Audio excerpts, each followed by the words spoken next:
Everyone, welcome to our channel. ఈరోజైతే నేను రీసెంట్గా పిల్లలు గ్రూప్లో ఎగ్జామ్ రాశారు కదండి, అందులోని తెలుగు సబ్జెక్ట్కి సంబంధించిన ఆన్సర్స్ అయితే నేను చెప్పబోతున్నాను. ఇది పిల్లలకైతే చాలా ఉపయోగపడుతుంది.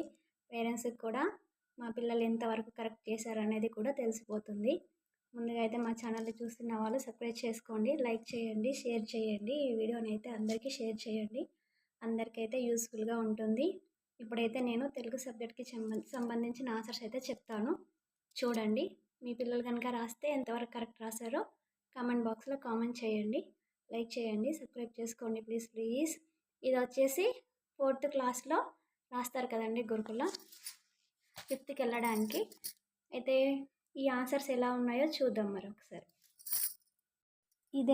ఇదేనండి examination paper, TG set 2026 common entrance test for admission into 5th class. ఇది మా స్కూల్లో పిల్లలు రాశారండి, 10 మెంబర్స్ రాశారు. ఒక పాప దగ్గర నుంచి ఎక్స్ప్లెయిన్ చేయడానికి యూజ్ అవుతుంది కదా, ఎవరైనా చూసుకుంటారు పేరెంట్స్ అంటని, మరి పిల్లలు కూడా తెలుస్తుందని తీస్తున్నాను ఈ వీడియో. వీళ్ళకు సెట్ వచ్చేసి ఏ సెట్ వచ్చిందండి. ఫస్ట్ ఇక్కడ తెలుగు ఉంటుంది చూడండి, తెలుగులోని వినాయక చవితి లెసన్ నుంచి వచ్చింది ఇదైతే. ఇక్కడ క్వశ్చన్ వచ్చేసి వినాయకుని పండుగను ఏ మాసంలో జరుపుకుంటారు అని క్వశ్చన్ అడిగాడండి.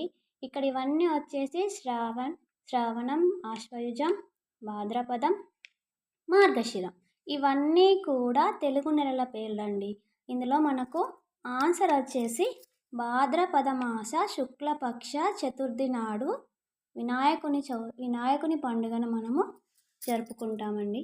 ఇక సెకండ్ వచ్చేసి క్షేత్రం పదానికి అర్థం ఏమిటి? క్షేత్రం పదానికి అర్థం వచ్చేసి భూమి అని కరెక్ట్ ఆన్సర్ అండి. ఇది భూమి వచ్చేసి కరెక్ట్ ఆన్సరు. ఇక నెక్స్ట్ థర్డ్ క్వశ్చన్ వచ్చేసి మట్టిలో తొందరగా కలిసిపోని వస్తువులు ఏవి మట్టిలో తొందరగా కలిసిపోని వస్తువులు అన్నాడండి. ఇక్కడ ప్లాస్టిక్ వస్తువులు అనేటివి మట్టిలో తొందరగా కలిసిపోవు. ఇక నెక్స్ట్ వచ్చేసి ఇదేమో సుమతి శతకం పద్యంలో నుంచి వచ్చిందండి. ఇక్కడ మనకు ఒక పోయం మాత్రమే ఇచ్చాడు, మొత్తం ఇవ్వలేడు. అయితే ఈ పద్యాన్ని రచించిన వారు ఎవరన్నారు? అయితే పద్యం వచ్చేసి కురిమి గల దినములలో నేరములెన్నడు గలగ నేరవు మరియా కురిమి విరసంబైనను నేరములే త్రోచుచుండు నిక్కము సుమతి. ఇక్కడ ఈ పోయం రాసిన వాళ్ళు ఎవరంటే బద్దెన. ఇది సుమతి శతకం యొక్క పద్యం, అందులో నుంచి ఇది ఎవరు రచించారు? బద్దెన అనే కవి రచించారు. నెక్స్ట్ వచ్చేసి నరసింహ శతకాన్ని రాసిన కవి ఎవరు? ఇది వచ్చేసి ఇదండి డి ఆన్సరు, శేషప్ప కవి. నెక్స్ట్ ఇక్కడ సిక్స్త్ క్వశ్చన్ వచ్చేసి ఇక్కడ మనకు ప్రశ్నార్థక వాక్యాన్ని గుర్తించండి అన్నాడు. ఇక్కడ విరామ చిహ్నాలను తీసుకోవాలి, మనకు ఈజీగా తెలిసిపోతుంది. ఇక్కడ చూడండి ప్రశ్నార్థక చిహ్నం, ఇది బిందువు, ఇవేమో ఇక్కడ 2 ఆశ్చర్యార్థక చిహ్నాలు, ఇక్కడ కూడా బిందువు. ఇక్కడ మనకు క్రింది వాటిలో ప్రశ్నార్థక వాక్యాన్ని గుర్తించండి అన్నాడు. అయితే ఇక్కడ ఆన్సర్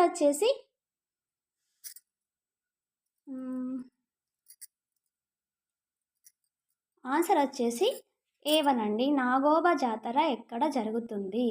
ఇది ప్రశ్నార్థక వాక్యం. నెక్స్ట్ 7th వన్ వచ్చేసి కమల్ క్రికెట్ ఆడుతున్నాడు, ఈ వాక్యం ఏ కాలంలో ఉన్నది? ఆడుతున్నాడు అనేది మనము గమనించాలండి, ఆడుతున్నాడు అనేది వర్తమాన కాలం వస్తుంది. నెక్స్ట్ 8th వన్ వచ్చేసి హేమం పదానికి అదే అర్థం వచ్చే పదాలను గుర్తించండి అన్నాడు. హేమం అంటే ఏంటి? బంగారం, పసిడి. నెక్స్ట్ పరమానందయ్య శిష్యుల కథ ఏ రసానికి చెందింది? పరమానందయ్య శిష్యుల కథ హాస్యరసానికి చెందినది. నెక్స్ట్ రామదాసు శ్రీరాముని కీర్తన పాడాడు, ఇక్కడ దేని కింద అండర్లైన్ ఉంది? కీర్తన అనే పదం కింద అండర్లైన్ ఉంది కదా. అయితే గీత గీసిన పదానికి బహువచన రూపాన్ని గుర్తించండి. కీర్తనలు.